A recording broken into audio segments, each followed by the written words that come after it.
Hello, this is Todd Luck, and this is a review of He-Man and the Masters of the Universe. This is a new television series that is currently on Netflix. This is the new CG series that's aimed at children. It has 10 episodes in its first season that just premiered.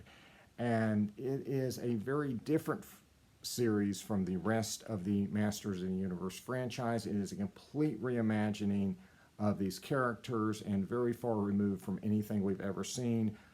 If you're a fan of the franchise and you're curious about it, I say go ahead and watch it, right? I think it's worth watching just to know what it's like, right? If you're a fan and you're not curious about it, don't bother watching it. You're not going to be missing much. If your children want to watch it, I think it's appropriate for children. I mean, it's just pretty run-of-the-mill kids stuff. They should be fine. This is going to be a non-spoiler review, and the reason for that is that, as you can probably tell, I'm a fan. So when they were releasing things about Revelation, which is the other Masters of the Universe animated series on Netflix, yes, there's two of them, both going at the same time. I was paying attention to the trailers, I was paying attention to the plot synopsis and what Kevin Smith was saying in public about the show. And so before I even watched that first episode, I knew 80% of everything that was going to happen in part one. And while I don't think that diminished the experience for me, I still loved Revelation. I just kept thinking, like, how amazing would it have been to watch those first couple episodes and been surprised at all those plot twists as opposed to knowing that all of them were coming. And so the marketing for this new series has not been anywhere near as revealing as what they did for Revelation. And so when you watch the series, you can actually be surprised. There are actual surprises in that first episode. And so I am not going to take any chances of spoiling that for you. So we're not going to do spoilers for this review. So what do I think of the series? It's okay. I mean, it's average.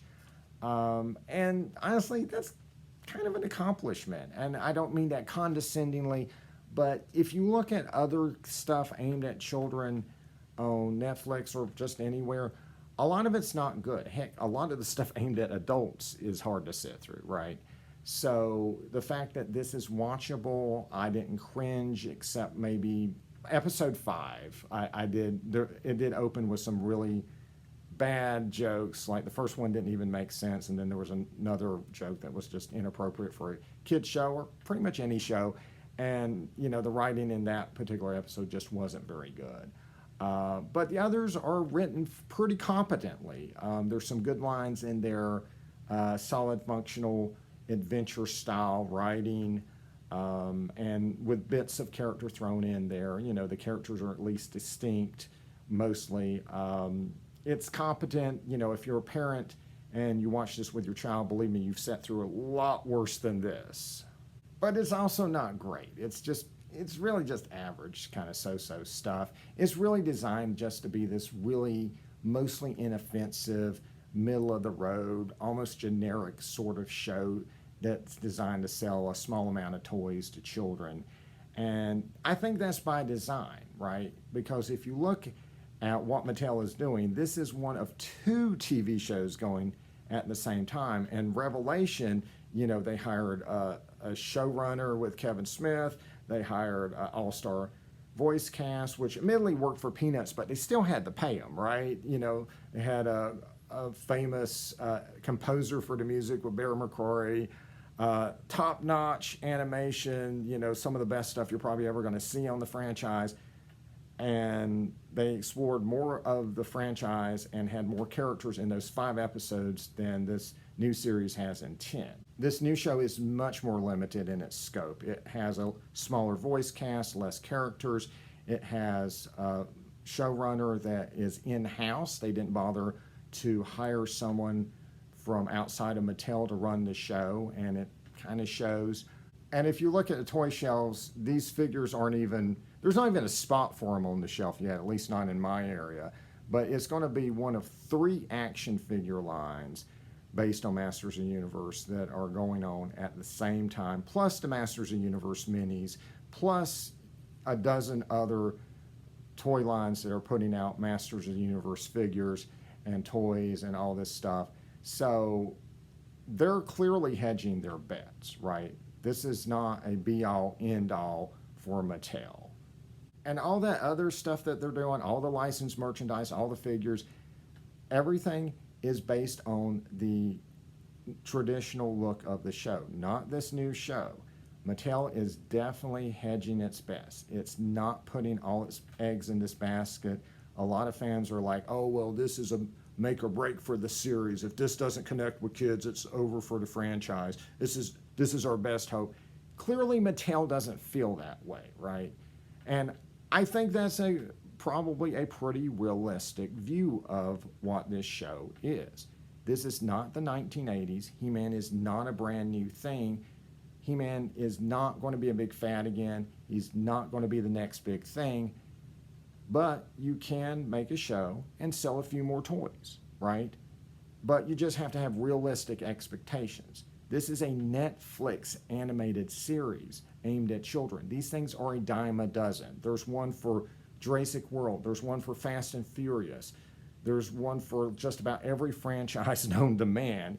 And honestly, most of them are forgotten. I mean, does anyone remember the one for Tarzan and Kong? Hopefully not, because they were terrible.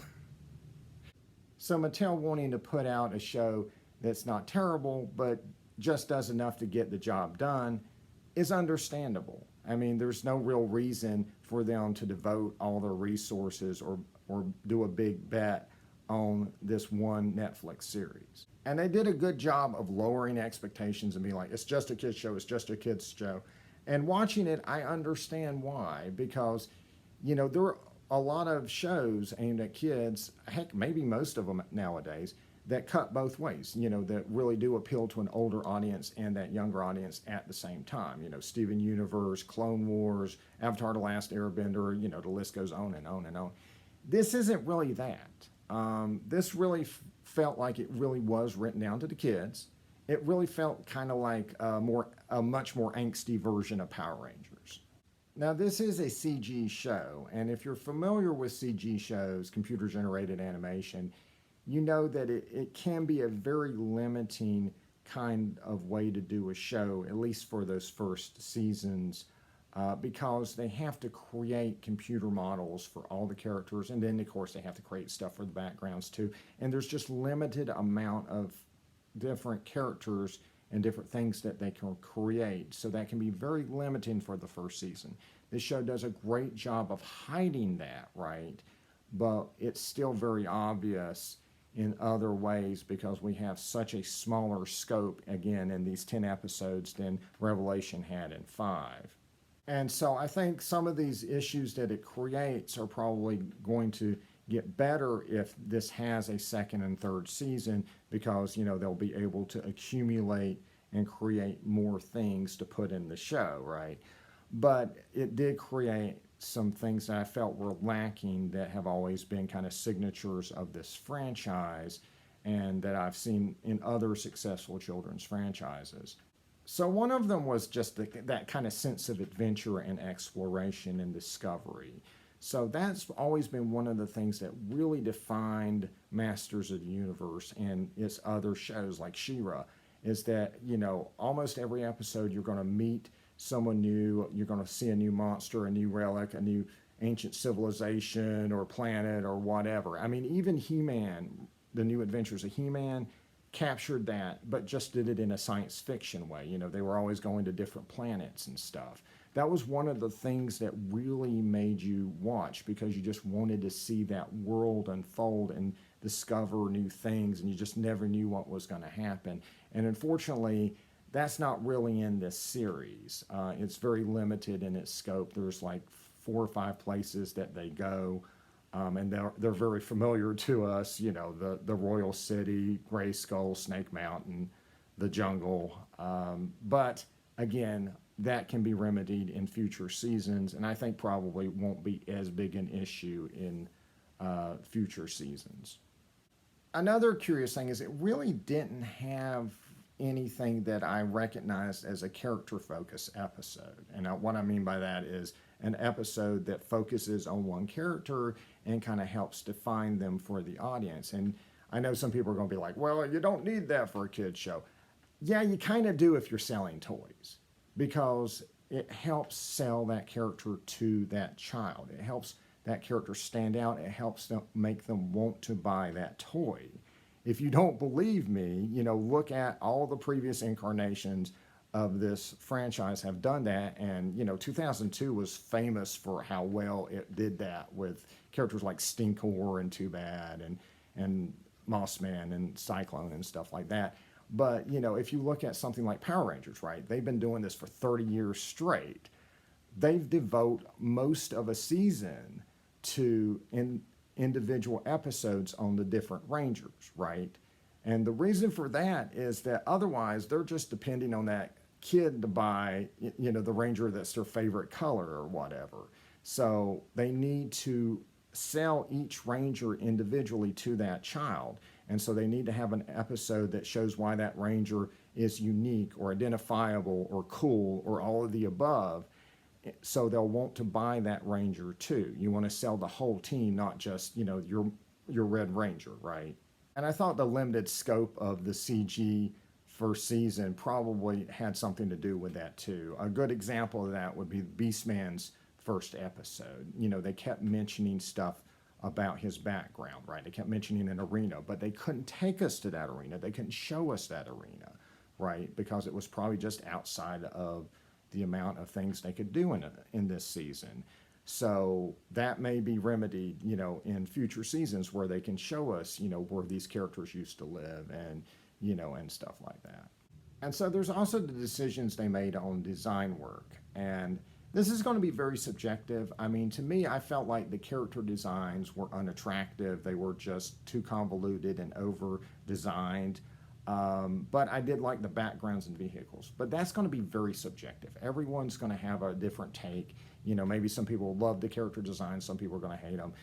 That's going to be very subjective. But the thing I felt was kind of the riskiest thing they did was they took out the sword and sorcery aspect of the show and just went with a complete science fiction design and really just made it into a science fiction show, mainly just with some magic thrown in. That is a very difficult place to compete. Science fiction toys can be very, very hard sell because it's just such a crowded marketplace, and it's hard to compete with Star Wars, right? They already tried it with New Adventures of He-Man back in the day. It just wasn't as successful. To me, the thing that made this franchise stick out, and always has, is that sword and sorcery motif. And I understand, that they have gotten concerned over the years if that's going to appeal to children.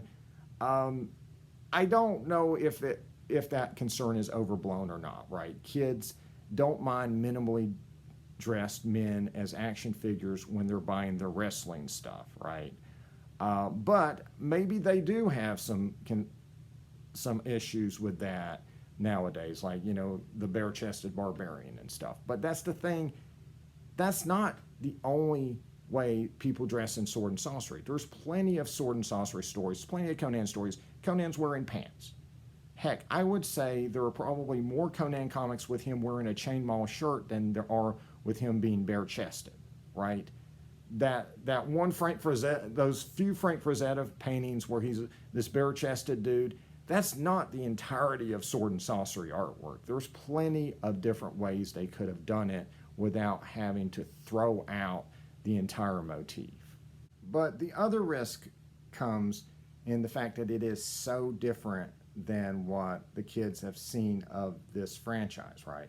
So for 40 years, Masters of the Universe has had a fairly consistent look with some variations. The 2002 He-Man looks a little different than the original, looks a little different from the movie, but it's all instantly recognizable as He-Man.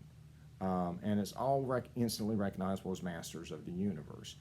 And that's how it's been marketed to both adults and children for the last so many years. That's the way it looks in the old episodes that have been streaming and on YouTube and all this stuff for the last umpteen years. That's been the way it's looked in the mobile apps. That's been the way it's looked in the toy aisle. And so to tell kids this is what Masters of the Universe looks like, and then come up with a completely different series that looks completely alien to that, and then be like, oh kids, this is Masters of the Universe and you're going to like it. Maybe they will, maybe they won't. I think there's going to be kind of a mixed reaction. I think some kids will be like, cool. Some kids are going to be like, that doesn't look like He-Man. That doesn't look like the figure I got. You know, that looks stupid. And I think that's kind of the risk you take when you take this big 180 C-turn like they're taking with this series. I did, however, think the show had a few interesting ideas. I mean, the execution was a little lackluster on them, but I did see some things that I wouldn't mind seeing explored in future versions of Masters of the Universe, you know, more traditional versions of it. And one of those is what they did with the character of Cringer. They really changed his character and made him more active, and created a completely new relationship between him and Adam. And I wouldn't mind seeing that explored again at some point. Maybe not with Adam and Cringer, though. You could probably do it with other characters and their steeds. Like, for instance, maybe they could do it as a new origin for King Grayskull. You know, that could be King Grayskull and Battle Lion's new relationship or something. And another one was adding a spellcaster as a heroic master, which we really haven't gotten since the olden days when we had the goddess accompany the masters on a couple of their adventures. And I thought that was really cool. Now, the unfortunate thing is that spellcaster in this show is Teela. And so that makes you have to choose between, you know, in future versions, between Teela as a heroic warrior, as she is traditionally, or a spellcaster. And most likely they're going to go with the traditional route with her. So I would love to see them come up with a new character to kind of fill that space in their traditional Masters of the Universe story. You know, and I'd love for it to be a black female too. I thought that was cool too. I just, you know, thought it was unfortunate they stuck it with a character who is almost guaranteed to be a white warrior woman the next time we see her, right? And then there's Ram Mam. Yeah, I said ma'am, not man. That's the name of the character. I thought her design was kind of weird, especially once she transformed. I really didn't understand like why her skin went from like pink or red to white when she transformed. That's just weird. But I like the name of the character. And now that they have established that in a cartoon, Mattel can use it in the future. And I would love to see them make a new character based on that for the more traditional Masters of the Universe line. Because, you know, when I hear that name, I get this image of this big, beefy woman built like Ram Man. I'd love to own that as a figure. I hope that happens someday. But that's about it. I'll be pretty content if they don't use the rest of the ideas from this series. You know, I don't ever need to see Havoc again. I mean, I didn't understand why Havoc magic looked like Stinkor's stink clouds half the time. It was just kind of weird. And honestly, I don't really ever want to see a tragic Orko again. Revelation did it really well. I mean, if Mattel has been wanting a tragic story with Orko for years. And they've tried it several times. Revelation got it right. That's it, guys. No more need to do that ever again. Heck, you don't even need to use Orko anymore. Why don't you use other characters? You've got like 100 of them you never put in comics or animation. Let's use them. So I wish it had been better, but I'm certainly glad it wasn't worse. I think there's the possibility it will improve during future seasons, if there are future seasons. During the PowerCon panel, they did say that they were still working on it, but it was a pre-recorded panel, right? And I'm not sure when it was recorded. Did they mean that they were putting the finishing touches on season 1, or did they mean they were working on season 2? Now, they did definitely say part 2 of Revelation is coming during a holiday, so look forward to that. Should be very soon. I'm guessing Thanksgiving, could be Christmas, we don't know. And during that panel, they even dropped hints that there would be more of Revelation after part 2. And of course, Kevin Smith has been saying he hopes that there's a season 2 of Revelation, and I hope there's a season 2 of Revelation. I think that would be great. So anyway, that's all my thoughts on the new first season of He-Man and the Masters of the Universe. Like and subscribe for more videos, and until next time, good journey.